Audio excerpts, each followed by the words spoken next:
This episode of Techno Buffalo is brought to you by Citrix Go2Assist, the #1 global market leader in remote support. Hello Internet, welcome back to the episode of Ask the Buffalo. I am your host, John Rettinger. It's been about a week since we actually did an Ask the Buffalo. It feels good to be back at this table answering your questions. This week, we're going to talk about the Note 4 versus iPhone 6, what features Lollipop might be missing. We're talking about some Kindle news and what the heck's going to be in the Galaxy S6. This is Ask the Buffalo. Let's go get started.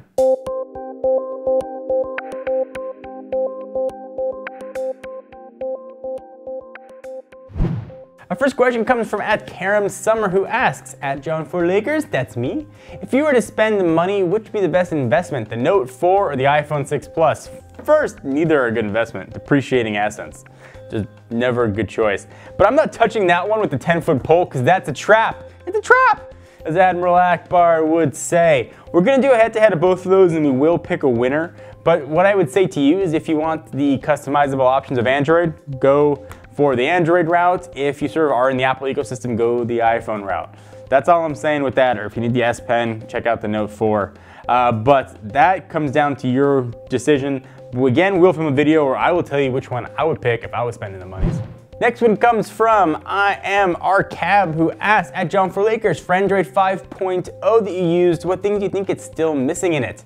@TechnoBuffalo. So we love us some Lollipop, but it doesn't have everything. It doesn't have another handle on the side, so you can just bite it in the middle.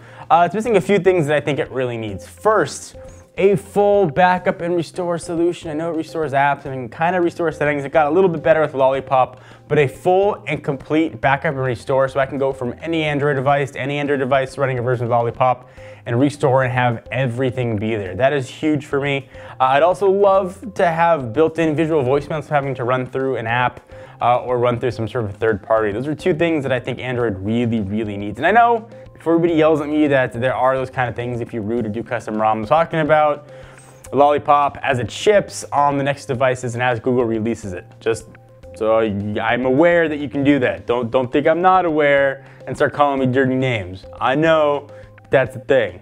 Those are the main features. Other than that, Lollipop's pretty freaking sweet. And if you haven't tried it yet, you definitely should. Next question comes from @LiamBTech, @John4Lakers. How's the Kindle looking for a non-tech savvy parent? I've said it before, I will say it again. The Kindle is the best present for a non-tech savvy parent if you want to get them a tablet. I got my dad a Kindle Fire and he used to call me with questions all the time about how to use the stuff. Now I'm just like, Dad, I don't know. Just go ahead and use Mayday. That makes it the best device for a non-tech savvy parent because they're not gonna call you. You just have them go to Mayday and they'll help them and walk them through it. It's kind of fun to see my dad call Mayday. Despite how many times I tell him, he's still sure they can see him. Even though I'm like, Dad, they can't, but make sure he looks nice and gets all dressed up just in case. So yes, 100%, Kindle makes a great gift for non-tech savvy parents or anybody. We stop the questions real fast to thank our friends at Citrix. With Go2Assist remote support, you can provide live and unattended remote support to any computer or mobile device. So we can help your employees, help your parents, whatever it might be. You can help them no matter where you're at or no matter what beach you're sitting on. Go2Assist is easy to use and sets up in less than a minute, whether you're supporting just one coworker, 10 employees, or even 1,000. In which case you're a baller. Get somebody to help set this up for you. Sign up today for a 30-day free trial. No credit card needed, no contract required. To try it, visit go2assist.com and click on the Try It Free button now. Again, that's go2assist.com and click the Try It Free button. Go. Just pause me. I'll wait. Our next question comes from Shawnee Boney, who asks, @John4Lakers, what are you speculating the Galaxy S6 will be like? Worth the wait or should I jump at a new phone now as my contract is up? So we're probably not that far away from the Galaxy S6, which is kind of crazy, looking at February to April time frame. So a few things. If you're set on getting a Galaxy S phone, definitely at this point, if you can, just wait. It's a few months away. If you're not set, there are a ton of crazy good options that have either just come out or might be coming out in the next month or so. You've got the Nexus 6 is a ridiculously awesome phone that's available. If you're on Verizon, you've got the Droid Turbo, which we absolutely love. You got the Moto X. There's a ton of really good, solid choices out there, and of course the iPhone lines as well. So if you don't think you want to wait that long, you don't want a Galaxy S phone, of course the Note 4 as well, then I would just go ahead and buy a phone right now. What we're hearing for the Galaxy S6 is that Samsung's bringing some crazy heat.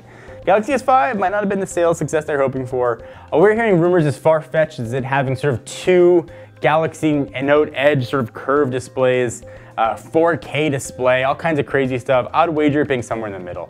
I think we will have a high definition display. I think it's going to be just the UHD display that we've seen right now.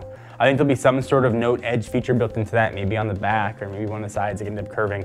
Those would sort of be my guesses, but hopefully it helped answer your question. So I want to thank you personally for watching that episode of Ask the Buffalo. I hope you guys enjoyed. If you want to get a question featured on this here show, every Tuesday on technobuffalo.com, we put up a call for questions. You can just leave them in the comments. Otherwise, if you want to send it to me on Twitter, you can do so. Just use hashtag AskTheBee. Send it to @John4Lakers or @TechnoBuffalo, just so I know what it is and I'll see it and I'll answer it. Thank you guys for watching. See you guys next video. Thank you guys for watching. I hope you enjoy. We are people just like you who love technology. If you want to keep up on the latest in the world of consumer electronics, hit the big subscription button right down below. If you want to see us play games, although admittedly sometimes very poorly, check out our Twitch channel at twitch.tv/technobuffalo.